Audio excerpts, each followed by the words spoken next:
Left-Wing Kingz. Listen, think, act, repeat. Welcome to the Left-Wing Kingz podcast. Today we're talking about Beyonce's bleach job, the battle over school vouchers, and conservative groups giving up on voter fraud. I want to thank all of our listeners on Spotify, Apple, and Google, and Amazon as well. I also want to thank everyone for watching the live stream on Facebook, IG, and YouTube. Please feel free to post a comment, and we'll get back to you during the live stream. I'm your head moderator in charge of HMIC Malik, and I'm joined today by my queen, Walanda. What up? And King. Hey. Hey, don't forget to hit that like button as we get down into the conversations. Let's get it. Recently, there's been some speculation, a bit of speculation around Beyonce's appearance, especially with a skin tone. Now, the internet went bonkers when photos of Beyonce at the Renaissance premiere showed her looking about as light as Taylor Swift. So, Ace, do you think she's baby bleaching? I mean, I can't call it, man. You know, I really thought that was Lady Gaga when I looked at the picture, man. I don't know that was Beyonce. Yeah, I mean, she's high yellow. You know, she's doing this, coffee cream color, but yeah. I thought she was a frappuccino and she didn't turn into a damn you mean milkshake. I don't know what I did not think that was Beyonce though. I didn't know who the hell that was. And then somebody that was Beyonce. I mean, I don't know where you get that done at. Get your skin lighter. Who doing them jobs? Women, and I don't know if men do it too, but you have Snapchats, you have filters. And I think why people use those filters is sometimes to hide blemishes and things of that nature. I don't necessarily. I saw the picture, and she does look pale. I will say that. Like she looks, you got a whole body shades. Yeah, quite a few shades. Well, depending on the lighting, it can change your, I guess, the illusion of your skin tone. You think Jay-Z put up for that? Like he just wanted a different look, like. Well, no, but she did come back out with those other pictures and unapologetically black. Like I'm with a white girl now. You know what I'm saying? No, because I mean they do a lot of empowering of Black people. I mean they speak to it, the things that they do in the community. Yeah. And, so I don't think she necessarily trying to emulate somebody else. I really do think. I think it's the look. When you have blonde hair, you typically are going to look a lighter shade based upon if you look at even Mary J. Blige, she does her hair blonde. I see some black girls with blonde hair and make them no lighter. Just made that blonde pop. You know what I'm saying? Right, but I'm just saying, like lighting wise. But I think it's to a conversation of how Black women feel, or how actually culture feels about colorism. I was accepting, dark skinned people, and no one said dark is in. So I don't even know if going to the lighter shade is more popular than being a dark skinned or She's just trying to bring light skin back. That's what she's trying to do. Yeah, but they ain't in right now. Right. She's trying to bring the barge back. You know what I'm saying? The Jets. Remember the Jets? Yeah. I got a question on you. Remember that shit? I don't know, man. Huh? That's the Jets. That's what? Jets. Yeah. Yeah. It was something. I don't know what they was. I just think we have an unresolved conversation about colorism. Her mom had to come to her defense, and she felt like a lot of them were just racist and ignorant comments into that. And I want to say, just continue to do that pathway. She has one picture where she's, but the rest of her pictures, she looks brown skinned. She takes her Instagram and photos. I've only seen it one time. So you think it was That's a lighting or something like that? I do think it was a light. It has to be the lighting, like you said. You get, it's her arms, it's her chest. She had that whole full. It was a long dress, like a silver dress, but on her chest, I thought the light like gave you better detail, man. But it can enhance and make. Even like I said, if I take a Snapchat picture here, filter versus unfiltered, I'm gonna look lighter. It depends on your lighting, man. Like when we use like lighting in here, yes, it enhances. It shouldn't make anybody in here brighter. If you know how to do your lighting correctly, then it's not going to make you look no brighter. If you have a bad lighting situation where you're blowing out the scene and your exposure is off, then it can make you look lighter. But I would doubt that a professional photographer taking a picture of Beyonce at the Renaissance would not know how to go ahead and do his lighting, or the lighting at the event was wrong. That's why I don't think it was lighting, because that's a professional event with professionals out there working. So I don't think it was a lighting situation, because they stake their claim on like their professionalism and how their photos look and things like that. They would not go out there and have the bad exposure on a photo and put it out there online. And multiple pictures from multiple sources. I seen a whole look bunch like of that. So I don't think it was lighting. But I'm saying it was that one picture though, in that specific No, it was moment more of the than one Renaissance. picture. I've only seen the one in the silver dress. Yeah, that And was she looks your lighter. point. Yes, there's Right. multiple pictures, is what I'm saying, of her in that silver dress at that event. Oh, no, But no, no. you're right. It Right, was just right. one event. Yes. One event that Mhm. she did that look. Mhm. And Right. again, trying to create But once the again, illusion of that. a look. I think, to your point, that she purposefully created a look. Now, I know Beyoncé and Jay-Z are all about their, culture. Mhm. I don't doubt that for 1 second. Did she purposefully make herself look lighter? I think so. I mean, whether it was intentional because of her dress and her hair, and she Mhm. wanted to look lighter for some artistic Right. reason and makeup. Yeah, I don't know. Personally, I don't think you need to do that. I don't know why go there to create that buzz and that negative thing, because like you said, colorism is a thing in the Black community, and it has been for a very long time. And colorism, for those of you who don't know, it's discrimination against individuals with a dark skin tone, typically among people at the same ethnic or racial group. So you got Black people, like especially back in the day.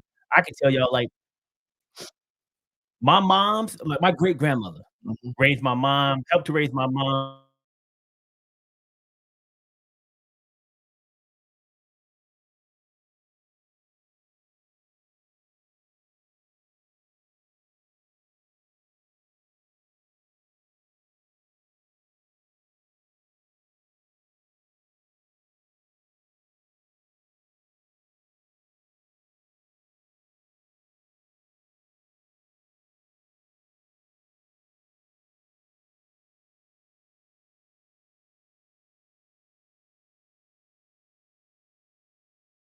Yeah, no, I mean that took me right there where you were saying like being dark, and then I remember the '70s and he was dark and made fun of you or whatever. That was a big joke, you know what I'm saying? And then Wesley Snipes and them came out and made dark cool, and it completely flipped. You know what I'm saying? So and I don't I think it was more of a fashion thing, like you said. Maybe she tried to come out and make herself look like that. I don't think she came out with any intention. I mean, hell, just a couple of weeks ago, we was talking about Kim Kardashian being dark. You know what I'm saying? So now we get reverse. It's like reverse. You know what I'm saying? I don't get it, but yeah, I mean, it's just it falls into the colorism argument that we start having, which as Black folks, we make fun of light skinned people now, like it's crazy. You know what I'm saying? Mm-hmm. Watch it. You know what I'm saying? No, we do. I mean, but the thing is like I think that because of who she is and the influence she has, you kind of say like, what were you trying to prove doing that? You know what I mean? And that's kind of how that rolls off on me. Definitely. Me too. Well, again, if she had done it multiple times, then maybe. But I think maybe there was, like I said, an artistic expression. I just know that she's unapologetically Black. Yes, she does a lot for her culture. So I don't want to say something this is going to be her norm. But this is the same point. I get it. Just that one instance could and it could. She could be, and she could do more. She could continue to do it, and continue to create that. Let me ask you this: do we think that little Kim is not pro-Black? No, I don't think that. Yeah, she's pro-Black, but look how light-skinned she done became. Yeah, it doesn't mean just because you make yourself light-skinned that you're not pro-Black. So Beyonce could be as pro-Black as she wants to, but you're still creating perceptions when you're going out there and doing whatever you decide to do to make yourself look any kind of way, and you're creating a space where you're making people who are dark-skinned feel like, man, I'm lesser, right? Because Beyonce is setting the standard. She's the model. You model the behavior of the people you want to be like. Like somebody want to be big, they want to be Beyonce. They don't want to be like some secondhand person. They want to be the top person. And that's what we all strive for greatness.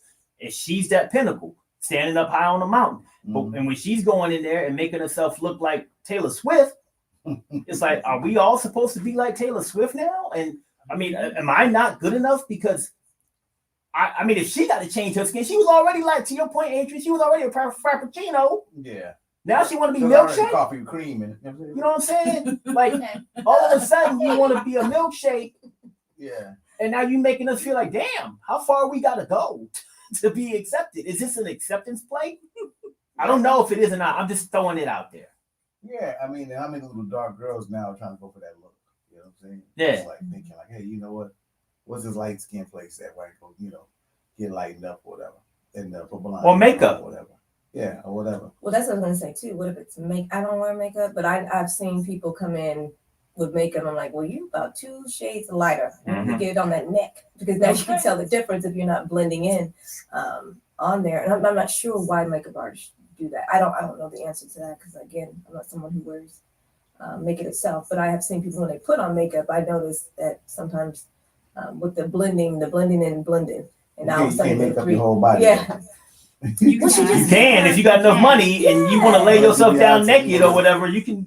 Because they blend their neck, and so all they had to do was her chest area. Now her arms. On her arms too. Do they put makeup on arm? I don't know. But this is a check one the back time. of the ears like a baby. Grandma, check the back of the ears. They did used to say that. Look at your baby's ears. That's the color. Cuticles. Yeah. So. Yeah, man. And and what if you just a good singing young lady right now and you just dark skinned, you just out the game, you know what I'm saying? Like, and I don't think that is, but just right. And like I said, we probably pushing it to its limit, you know what I'm saying? That's kind of what we're doing. Look at the majority, to your point, look at the majority of the new African American female rappers. Oh yeah. What are they? Mulatto, they got one named Mulatto in it. The Mulatto, that's her name. You know what I'm saying? Almost all. Except think about Sexy it. Red. Sexy Red, and I would say Megan Thee Stallion. That would be the only two. Right. That's the only two that I could think of top of my head right now that ain't like light skin. Yeah. Like city girls are light. They're brown. But I think if you talked about talk about like the new yeah. I like them anyway. So that's why I was like, I like them. They're new to me, I guess. But they're brown. They're about the same complexion as me, and I am they brown. Always somebody city girl. Yeah, you know what I'm saying? Yeah. But the majority, my point still stands true. You can bring up 3 people, even if we count city girls, okay? It ain't the majority of the black female rappers right now. Is Cardi B like she's Latino. Oh, she's not even black. I know I keep thinking she's black. She's Afro-Latino. Afro-Latino, there you go. So I would consider her she got off the boat first. That's what it is. You know what I'm saying? I always tell his brother with Caribbean, just because he got off first don't mean he's special. You just got off exactly. first. It's kind of like, that's just the point. Like, you think about this from a industry perspective. That's where I'm trying to take it to, right?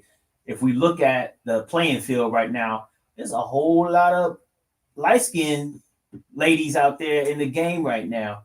And is this a play on Beyonce's side? Kind of like, you know what? This is what the industry wants. We may not give a damn. Yeah. But the industry, even with rap and all kind of stuff, like we talked about before. Yeah. Exactly. Staying relevant. We talked about before with rap, how like it went from, conscious rap, and then they were like, nah, we don't want to hear that no more. We want to hear this gangster shit. So everybody went gangster, and conscious rap has been gone since. It hasn't been any conscious, purely conscious rappers like Public Enemy, X-Clan. Deep to find, Poor Righteous Teachers. Really underground. The whole movement with like Jungle Brothers and all of that shit. It's all gone. Right? Because the industry did not want that anymore. We can't sell this shit. We want to sell this, right? And is that playing a part in it? When you look at the playing field, you see all of these light-skinned females out there. Beyonce might, like you said, maybe she's trying to stay relevant in some way and make herself even lighter than she already is. Yeah. Possible. I don't know. She didn't really comment on it, but basically kind of threw shade to people and then started. Did she even comment? Or did her mom just got rambling? Her mom commented, but then she would just do kind of little slick stuff. And then she went to, have a little photo op with Jay-Z and her in the elevator and mentioned something about brown skin. She said something about brown skin girls. She has a song stating that. So I guess kind of tried to hit back. Never did quite address the issue, but pretty much was very dismissive. Like, this this is not what it We is. just can't roll out of bed one day and just be light skinned. No, Yeah. no, you cannot. And we know you dark. You know, black people don't let you get away with nothing like that. It's ain't gonna happen. No, not at all. Not at all. So we got a comment here from Stacy. What's up, Stacy? She said, she knows the struggle. Dark skin, light skin, she knows. That was done in poor taste. Artistic vision or not, it was disappointing. I agree. I agree 100% with that. I'm just like, man, you know, there was no need for it. Like, it was just unnecessary regardless. Like, why you want to go there, be you. That should be the message from her. Like, especially like if we got people out there like what's her name always talking about body shaming, the big girl that raps and stuff. Lizzo. You know, we got so many people out there trying to be positive about being you, even though Lizzo had a little bit of issues with that. Shaming her dance. Yeah, even though she had some issues, at least in public. Overweight is an issue, Right, in public, she is presenting a pro, you know, a anti-shaming stance. Right, she did some shit that she shouldn't have did with her dancers. We know that. But in public, like Beyonce, without saying it with words, with her actions, she is promoting colorism. I mean, that's just what I think. And I agree with Stacey that, you know, it's just disappointing that somebody who is up there on high, who people look at as the model, is doing something like that. And my thing is, when did Beyonce wake up and look at herself and say, I need to change? Yeah, like, I need to be a little darker. I need to be a little lighter. Too good. Like, at least the version that I see, all right. You know what I'm saying? You got to change nothing up. We like you like you are. I'm going to go back to my Lil' Kim thing. I thought Lil' Kim was perfect the way she was. Big crush on Lil' Kim in the 90s, dog. Big crush. But now she done went ahead and just changed herself. Like, for some reason, people look at themselves differently than from the outside looking in. We may look at someone and say, man, there ain't nothing wrong with you. And they're like, no, my nose needs to be fixed. Like Lil' Kim. And then next thing you know, her lips need to be fixed. And she need a bigger booty. And she need too much like, damn. Too much damn money. You know? And that perpetuates some of the things that we see right now. Like, you guys were talking about my wife's eyelashes, right? And at the end of the day, you know, because I mean, we talk about like all of these changes that some women want to make. Like, y'all talk about her eyelashes, how pretty they are. But some women will go out there and get crazy ass eyelashes that go way out here, and they'll make their booty all big, and they'll make their breasts big, and they do all of these things to accentuate their look. But it ain't real. You know what I'm saying? So it to me, just going out there and making yourself into something that you're not, Beyonce knew better than that. Yeah, I mean, you know, and women do a lot. I mean, and guarantee you know, and this is coming from a male perspective, we ain't got those pressures. But women go out and they do things to enhance the beauty. They got a whole industry on it, so I get it. You know, billions. But like, you know, I think that you have to, you know, as a woman, you got to be secure with yourself, one, and then you just gotta, you know, like, don't go overboard with it. You know what I'm saying? It's the overboard to be killing people. You know what I'm saying? Yeah. Like when they got them eyelash, they can fly away with it. That's crazy. Yeah, going overboard. Look, don't go overboard with nothing, but you can go overboard with hitting that like button. Okay, so if you're enjoying this conversation, please make sure that you like this video, and if you want to hear more conversations like this, make sure that you subscribe to Left-Wing Kingz. All right, why you do that every time? I know that shit. So, you know, skin lightening, man. This to go back in time real quick because we're going to move on to the next subject in a minute. But I do want to close this out. This is talking about, you know, this has been a problem like forever. And some of the research that, you know, I did on this says a history of skin lightening has been from like 200 BC. Like Egyptians, Romans, Greeks, they was already light. Okay, Egyptians was dark, but I mean Romans and Greeks, what you need to get light for?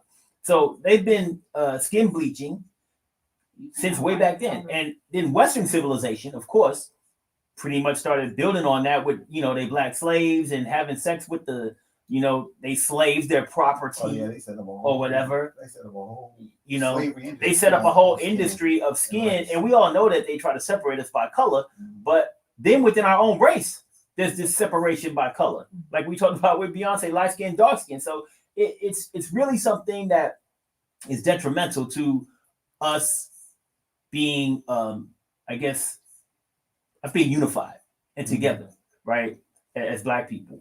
So it's sad that that's something that's still being used today to kind of separate us. Well said. All right. So, with that being said, I think it's time for us to skedaddle over into our beloved Greg Abbott, the man we all love to hate. So, Greg McWheely called for 4 special sessions, all right, to try to push school vouchers through. Now, the Texas House went ahead and said, "Shut your ass up." They held the line, and they refused to make school vouchers a thing of reality. So, Walanda, tell us a little bit, tell our audience about what school vouchers are and what some of the risks are to public education. Okay, just a change on the semantics, because we don't want to call them vouchers, they call education savings accounts, but better known as a voucher. So just on the semantic issues.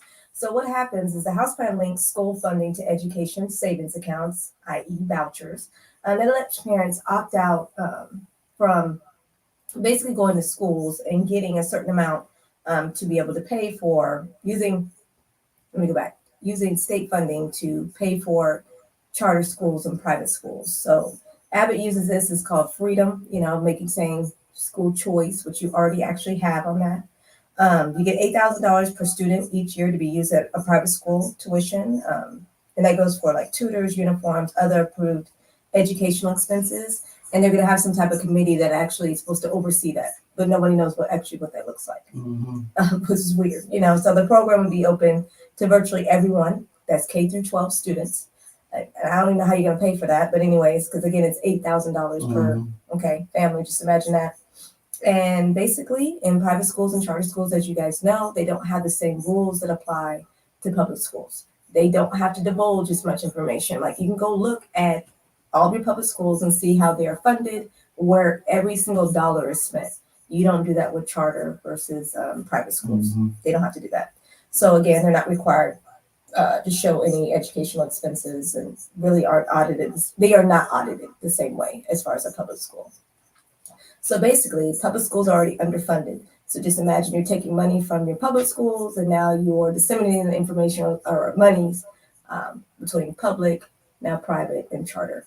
And now that's supposed to be a law that you can't, because most private schools are religiously inclined or linked by some kind of way. And so we already have laws with that. So that's where we're at with it. And now we're about to have a 5th session in regards to voting again, because Abbott is saying, I will not give schools any public funding unless you pass the educational savings account. So basically he's holding everything hostage. That's why your schools still haven't been funded, and everybody is struggling at this point in time in Texas with funding. And that goes for your rural, all the way to schools that primarily get or have more money just because of your taxes on your property. That's the way it is. Right in the good old state of Texas, right? Right. But it ain't important to vote for your Texas senators and your governor. And we miss all those elections. We just let those fools go in there and do what they want to. Right. And right now, schools are in jeopardy, right? I'm saying that's basically what she's saying. You go through everything she's saying right now. She's saying your public school system's in jeopardy. Why is that important to you? Because I don't know no private schools that cost $8,000. Right? Nope. That's like they give you pennies on the dollar. What happens if you don't come up with the rest of the money? You know what I'm saying? Yep. What's your kid go to school then? That's one problem. The second problem is like, what are they teaching my kids? Because now I can dictate the what's being taught to them. Because they're going to a private school and not being monitored by anybody. So I can tell them slavery ain't real, and and the KKK is a beautiful organization that did good things in America. I mean, I can tell them whatever I want to. You know what I'm saying? So it's a lot of problems going on. But once again, if we ain't paying attention, is what's going to happen. You know what I'm saying? Like you can be wondering why your kid can't go to school or isn't going to school, or the school he goes to don't have anything. Right. You know what I'm saying? And it's why, because that vote that you think ain't important, that turns out to be pretty important. And the people in power understand that. And that's why this dude's going for a 5th session to pass something that's not going to benefit you at all. Sounds good. They tell you that, hey, go get $8,000 and you can take your school kid any way you want till you find out the school's $25,000 a semester.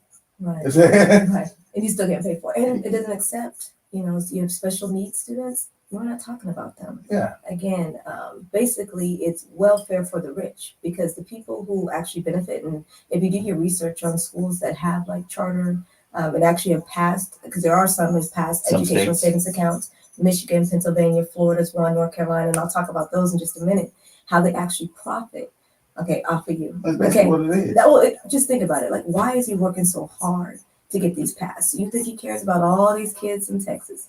I'm sorry, y'all, to let y'all know, people are in it for a lot of the wrong reasons. What's the And money is one. privatization of schools? Just like they do prisons. It's the Exactly. privatization, Yeah. and they know, and they're looking at bottom line profit. You know, Yep.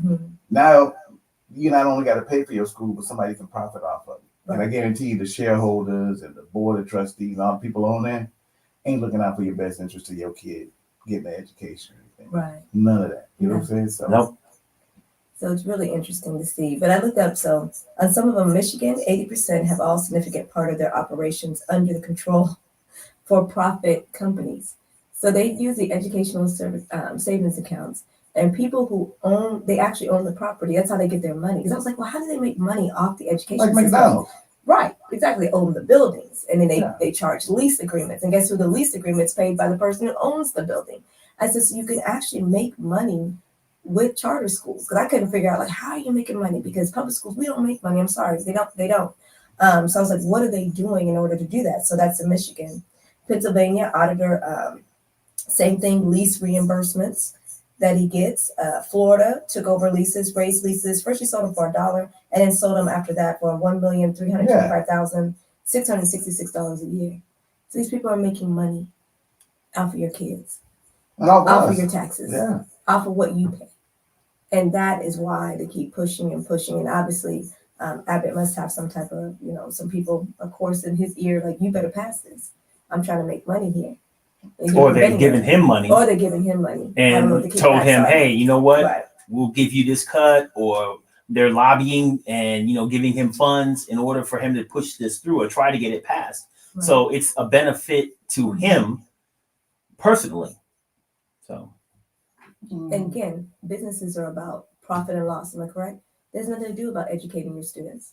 It's about money, money, money, money, and whose pocket is falling in, and who's hurting is your kids. And again, I don't have a dog in the fight. My kids are grown now, in college. You know what I'm saying, fighting their own fight. But public education, if you want it as it is now, and you want it to be better, it has to be funded. That's just like anything in life, And so taking from what's already a hurting system is preventing, as far as having your students be successful. Because one day, some of these people, the younger people, really want to turn. I'm thinking about people having kids now. They're going into the public education system. It's definitely going to see an impact.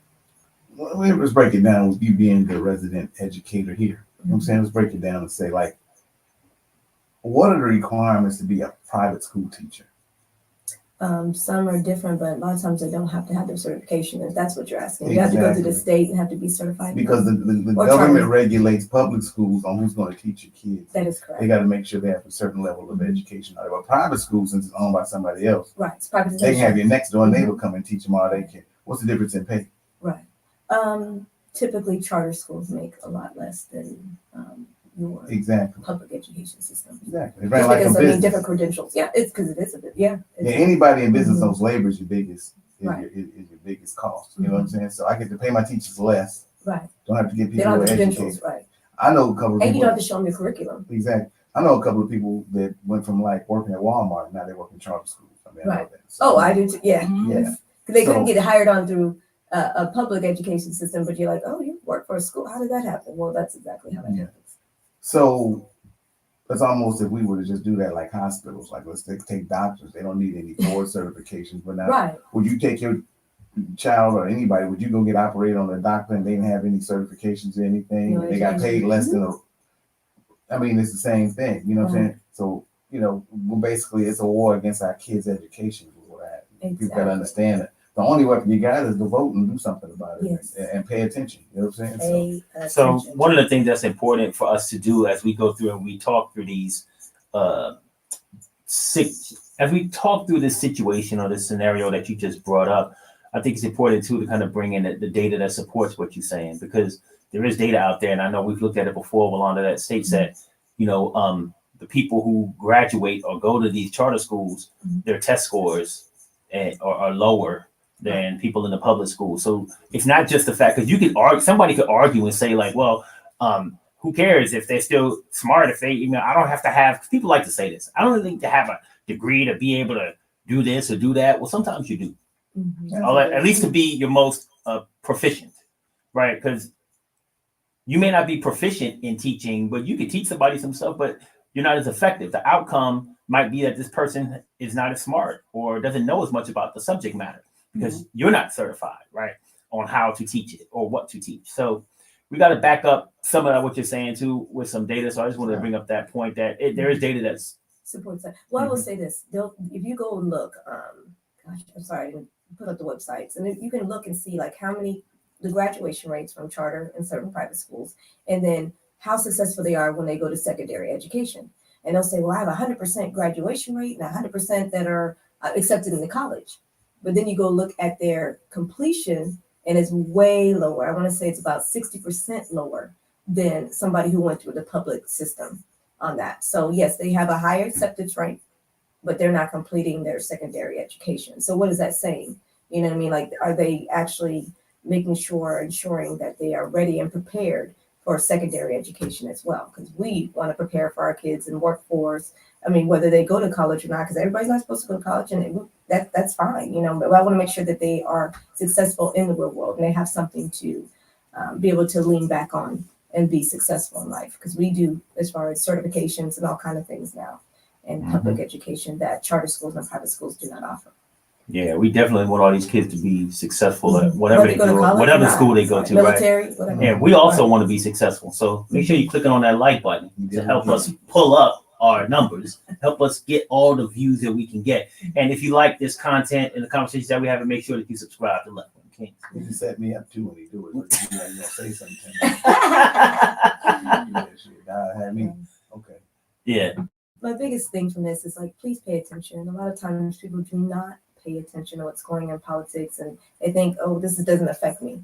No, it doesn't affect me. I don't care about all that. But a lot of you do have kids. A lot of you have grandkids. You know, a lot of you have nieces and nephews. So maybe it doesn't directly impact you, but just know that probably somebody in your family is being impacted by decisions that are being made. And if you don't listen to it, you know, they're just going to pass. And you're like, how did this happen? Well, it's been happening, and you're just not attentive to it. Exactly. And I do want to give you Abbott's phone number. So if I do call this man, I call him. You got I call phone him. number? Yeah, I'm gonna give it to you right now. Yes, I have Abbott's phone number because I'm very serious about what I say.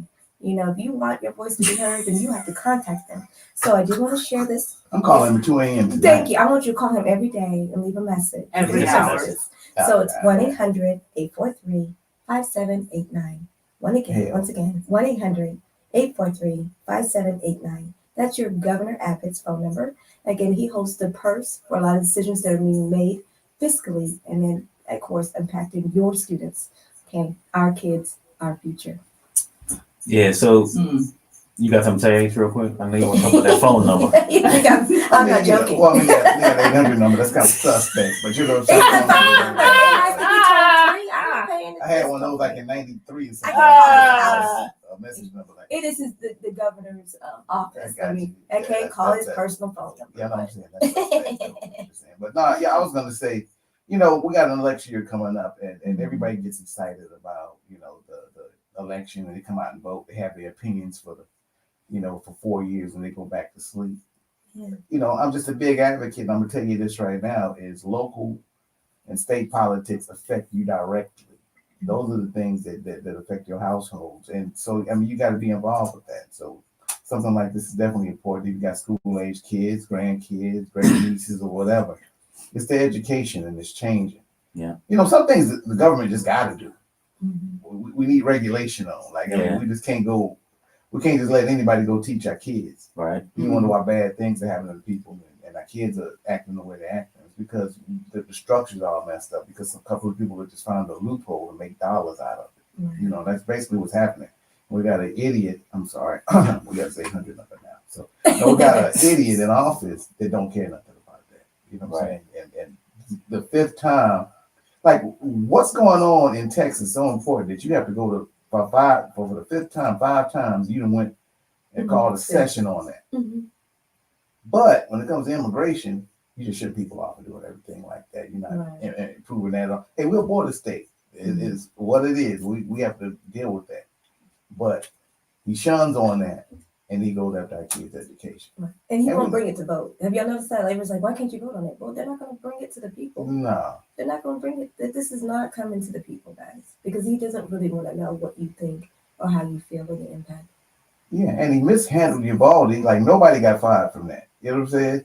And there was all kinds of state troopers down there. Every time I go to Kickapoo and I'm passing through there, it's like a whole bunch of damn state troopers down there. So it's a lot of them down there. They were down there that day, and they should have been held responsible for that, and they never have. So I mean, it's just horrific to hear what he's trying to do to get this passed through, so a couple of his friends can make dollars. But Yeah, hey, and so he can, though. and so he can make dollars. It's like he's Oh, getting it's pressure. money. He's Right. getting He's pressure pressured. to do this because of either his, I don't know, his business partners, people giving lobbyists, whatever it is.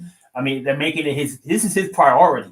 Like, and for what? everything. What's the benefit to people? So I want to talk about the pros and the cons real quick. But before I do that, Steve said, even if you don't have kids, these kids grow up to be part of the society, and we have to Right. deal with them as adults. So they got to be educated, like appropriately, and given the right context around things. So he's 100% true, accurate with that. And when we talk about like, you know, school vouchers, so okay, we've told everybody about how we feel about them, but in order to be fair and have a real conversation around it, we need to talk about the pros and the cons a little bit. So the arguments for school vouchers are: it allows parents to choose their child's education, improves education by making public and private schools compete with one another, it helps to combat segregation, and children in failing schools can seek better education.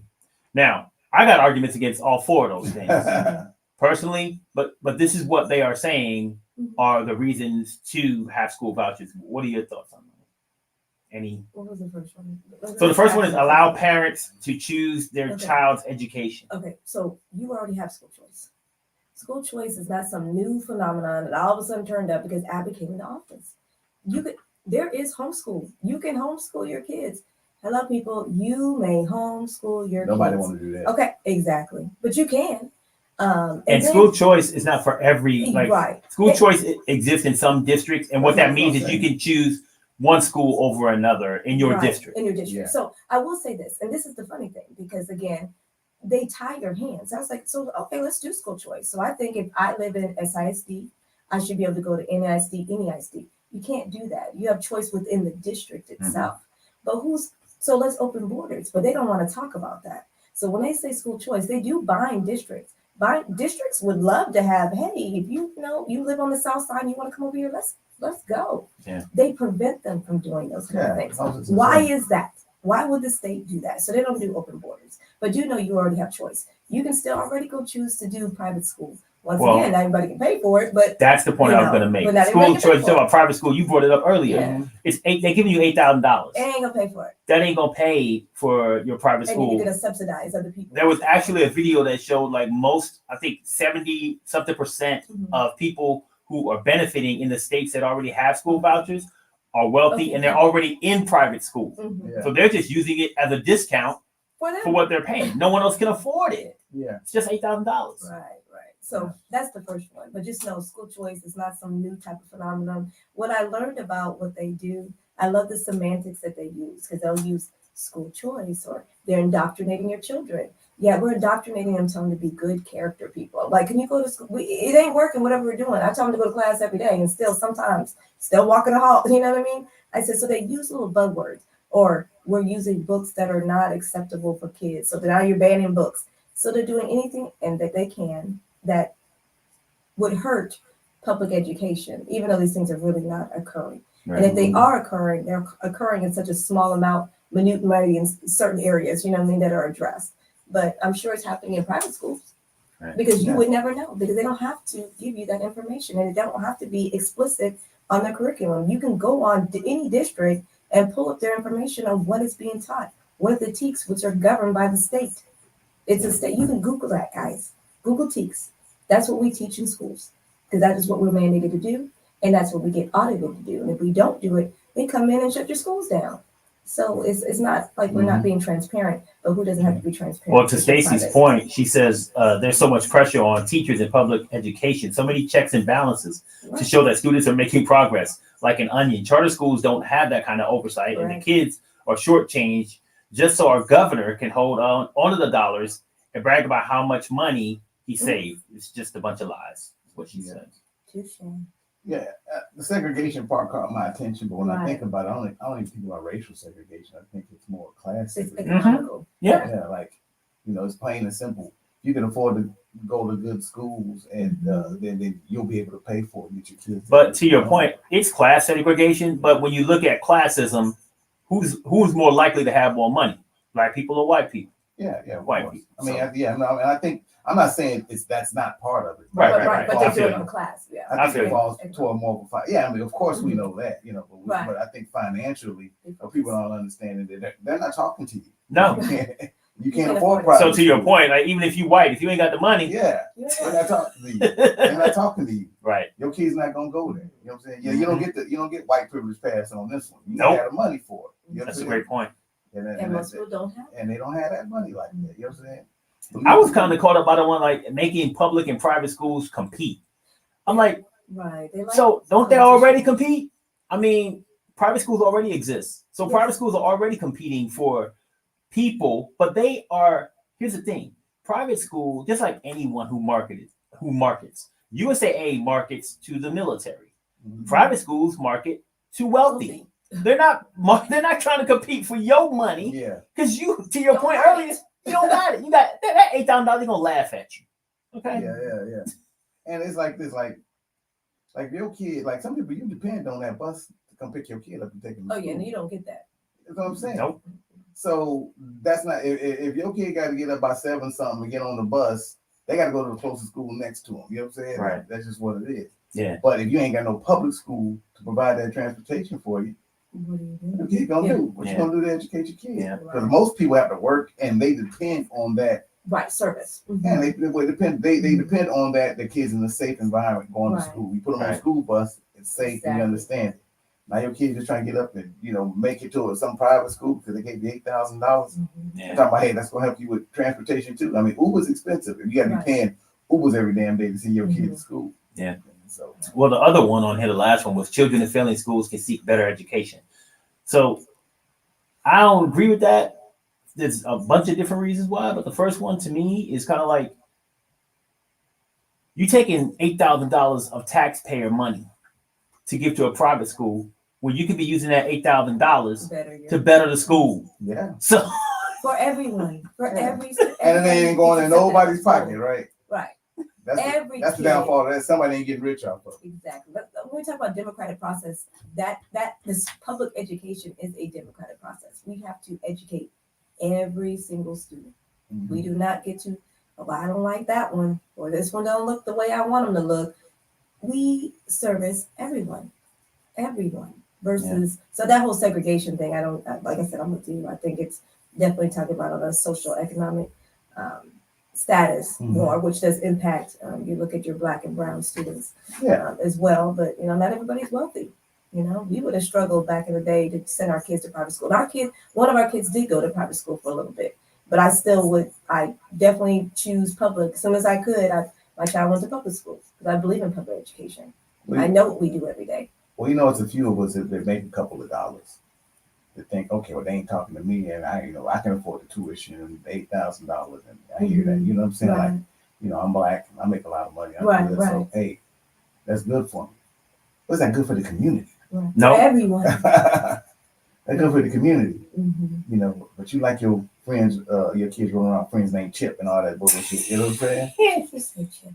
Bel Air. This is Bel Air up in Ain't here. no brothers named Chip. You know what I'm saying? Ah, But but they cool with that. You know what right. I'm saying? And I guess it makes them feel good or whatever. But just as a people, come on, man. Like, there's some sister, single mom, you know what I'm saying, that Right. you gotta send their kids to public school. Mhm. You know what I'm saying? That's just what it is. And they need a good public school. Yes. But you taking $8,000 and getting a discount, Mhm. you good, your family Yeah. good, to your And you can afford. You can afford to pay that because like I said, 70% of the people were already paying. Yeah. They were already paying the full amount. But now you're just getting an $8,000 discount Like because you're discount. wealthy. Mhm. Yeah, you know what I'm saying? But How much you they can got afford it. paid? It's not like you're in trouble and can't afford it. There's only Okay. 30% of people who's taking advantage of that now, that extra $8,000. And they're probably people like us who, we can afford to, since we had our kid in private school before, but we made a decision not to. So maybe we might, let's send them back now. You know what I'm saying? You can do that. Those are going to be the 30% that's doing it. But at the end of the day, to me, this is just another way to privatize, just like they did with prisons. And prisons used to be state run.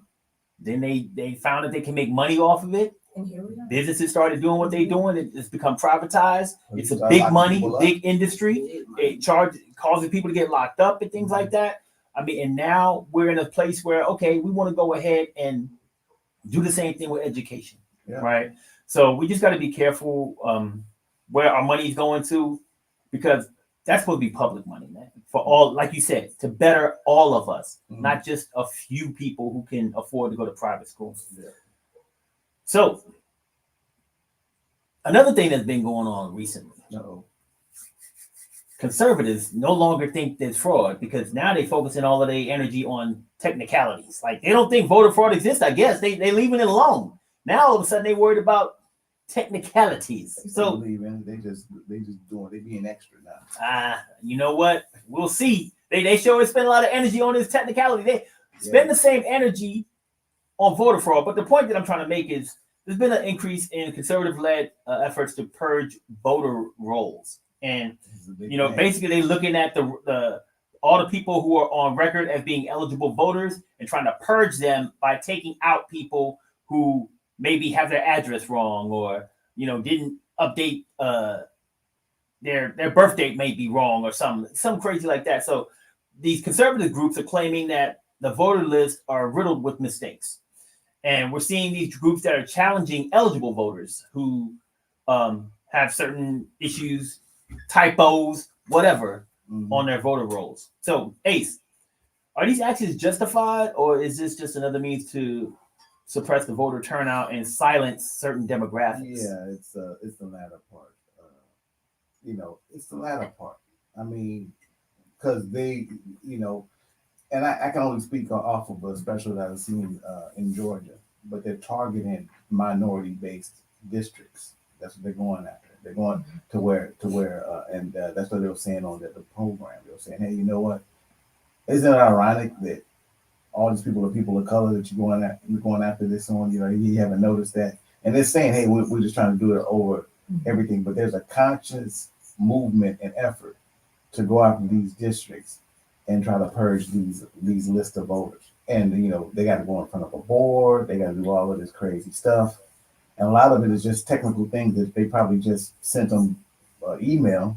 They could probably just change it and be over with. But they're actually going in and trying to get these votes removed. Now, why is somebody that concerned about that? You know what I'm saying? And the first thing out of the lady's mouth was, hey, you know what? Because the last election was fraud or was rigged or whatever the case may be. All right. We damn near almost 4 years into the presidency. He's already gone. And you still think the election was rigged, and you still go in groups. The scary part to me is it's not like it only happening in Georgia; it's happening in states all across the country. You know what I'm saying? That they're doing this and just trying to get things removed on the technicality, and just really trying to me, affect the vote. When it's all said and done. So yeah, it's I don't think this person woke up out the goodness of their heart and said, hey, you know what, man? People ain't got the right addresses, man, and they ain't got the right birthday, man. Let me see what I can do to make that right, out the kindness of my heart. Right. I think they're looking for a loophole. How can we win this next election? And what can we aim on and focus on to get that done? And that's actually what they're doing right now. And it's horrific. It's crazy. Yeah, I looked in Texas, so I looked at some statistics to try to see, like, where is this happening? Is it so frequent? Do we need to be paying attention? Because it might really be a concern. So according to the records from the Attorney General's office, there was 534 offenses. Out of that, 154 people were charged. So there's 534. Now get this, though. How many people voted in 2020? 15,426,651.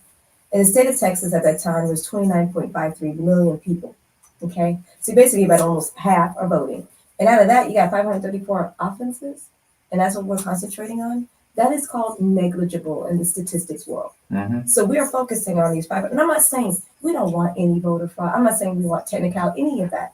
But you focus on 534, and you got 15 million people who voted, and you got 29 million people in the state of Texas. You know what I mean? So I was like, why are we focusing on that? So again, in statistics, this would be negligible, and we would not be talking about it. Period. Then on that, as far as illegal voting, 189, 272 charges of the 530 offenses were resolved. So basically, there was issues like addresses or something, and then after they tried to say, "Hey, did you know XYZ happened?" They fixed 272 out of the 534 offenses. So over 50% of them was something that you could have called somebody on and fixed. That it was not like malice intent, but that's what we're harboring on these mail-in voter, ballots and things of that nature. And they have so many, basically, things that they're doing in order to make sure that it's not voter fraud or somebody's trying to do something intentional. And my thing is, you ain't got enough people voting. Yeah. We're focusing on the fact that we got now we have 30.3 million residents in 2023. We got people who are not even voting, but we're focusing on voter fraud. Yeah.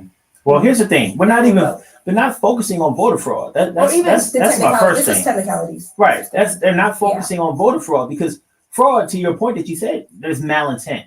Mm-hmm. You're doing something with the intent to deceive. That's fraud, right? So fraudulent voting would be like, hey, you got a dead person and they vote, or you got a person voting 5 times, right? Or you got like something like that, where you're purposefully creating additional votes for someone that should not be there. This is not that. Right. These are errors.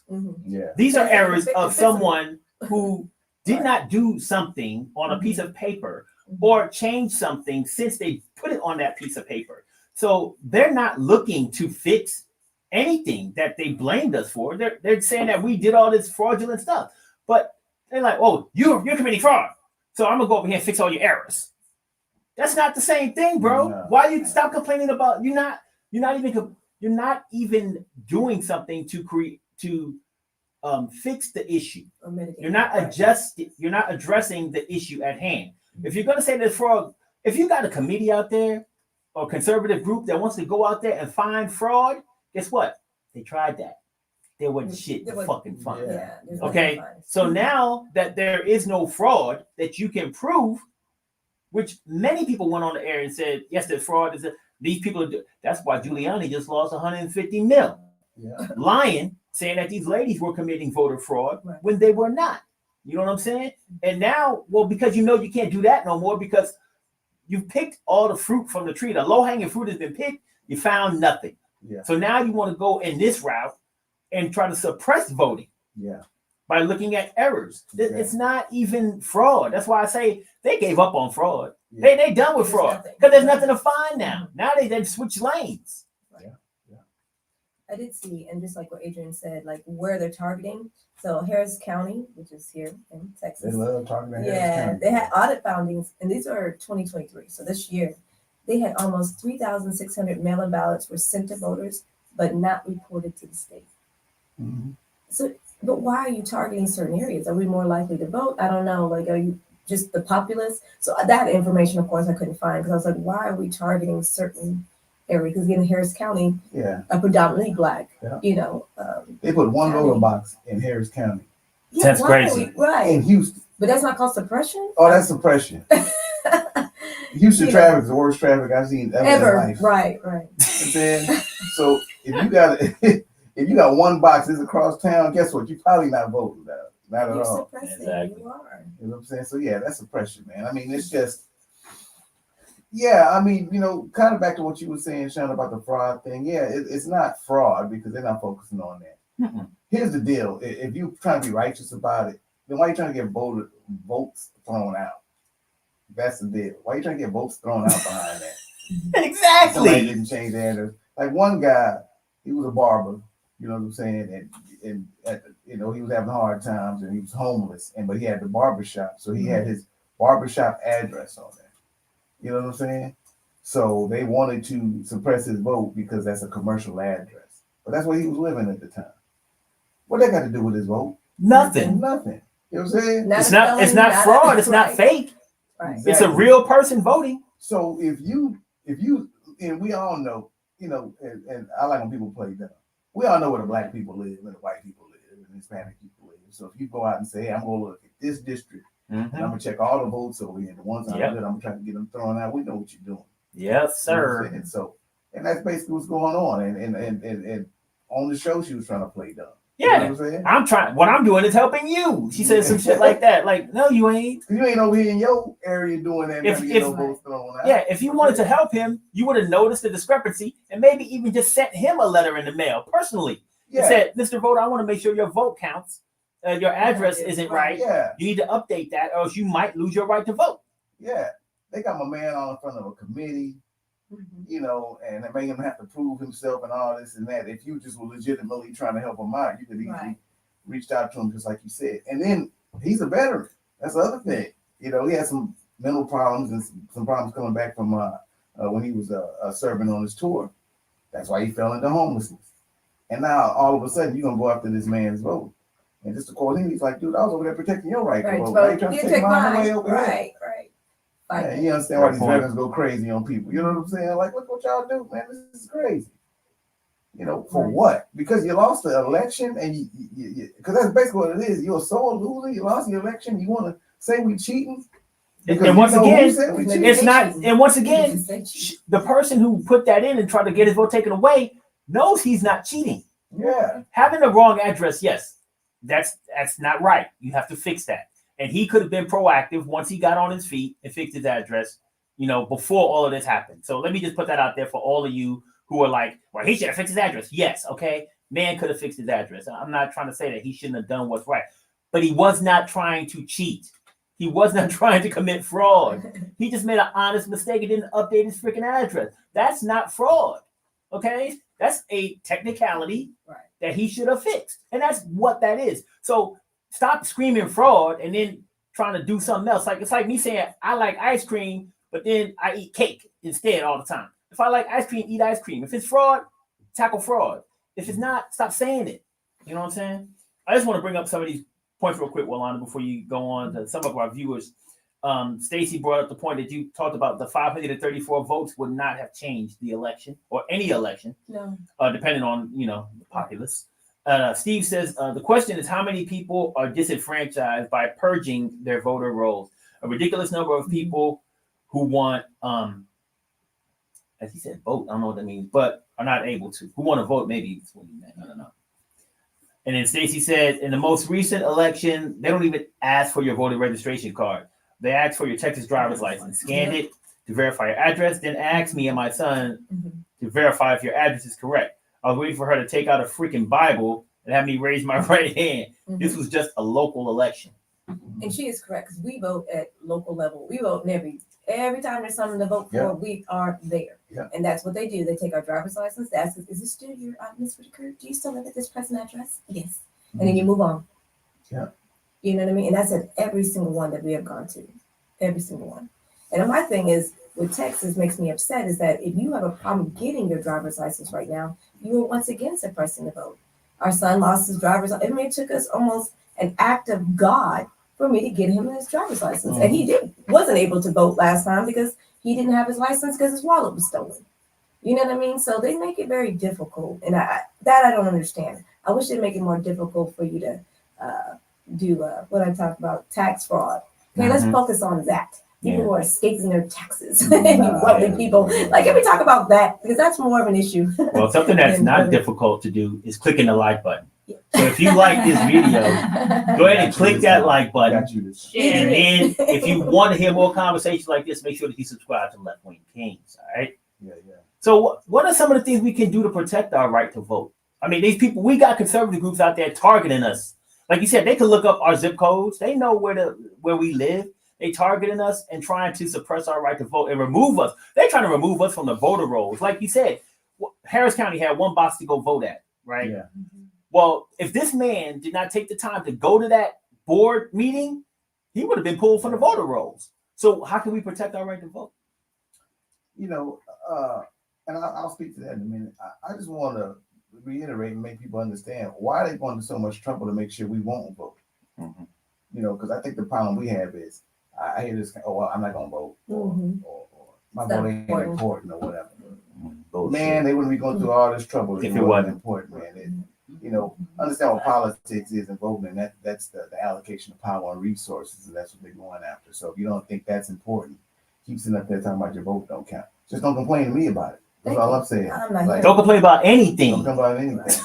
You have no voice. So, but I mean, you know, you just got to be on your P's and Q's and pay attention. Like, you know, you need to know the laws of what it takes to vote. Like, you know, yeah, you probably want to update your address, but that's got to be, you want to make sure you're registered. You want to do all that. Just, you know, be important. Understand being a citizen. And I think a lot of people don't understand this, especially our community. Being a citizen of this country, you know, specific rights that you have. And your biggest right, and I know a lot of people hear this, people died for your right to vote. You know what I'm saying? Is that important? It is. You know what I'm saying? People had civil rights movements, marches, luncheons, sit-ins, and all that good stuff to just make sure you had the right to vote. Why? Because there was a time in this country, as Black people, we didn't have that right, and we were dictated to.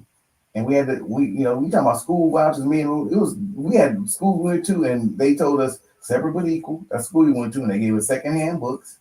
We had to go to our own colleges and all that stuff. So you got to understand that once we got the power to vote and became part of the community, and we might have some influence, that's when our political power came in. You know what I'm saying? So it's important. You know what I'm saying? So you need to understand the rules and just pay attention and be serious. Protect your vote, pretty much. You know what I'm saying? Be serious about it. Yeah. There's also, like, at least here in Texas, I don't know how it works in other places, but every time you get that voter registration card, that's an opportunity. It's a reminder for you to update your information. On that card is actually a thing that tells you to update your information. You can send it back. You can send that back to them with your updated information on your registration card. So when you get that in the mail, if something's wrong, you got that opportunity there to fix it. As well as you can go online. You can go online. I don't have, you can call it the number you can call. You can go online. You can fix your information. Make sure that when these people go through and they looking through, trying to scroll through and find something that's wrong, that you're not on that list. Because your ass might go to the voter thing and they take your ID card and scan it and be like, you can't vote. Mm-hmm. You don't want to go up there. First of all, you want to wait in that damn line and not be able to vote. I'm talking about not local. I'm talking about like when it's time to vote, like for the president. Okay. There are going to be some lines up in here in 2024. We can give you no why. Right, exactly. And make sure that when you get up to the front and you scan that joker, that you can vote. Because you don't get scanned till you get all the way into the room.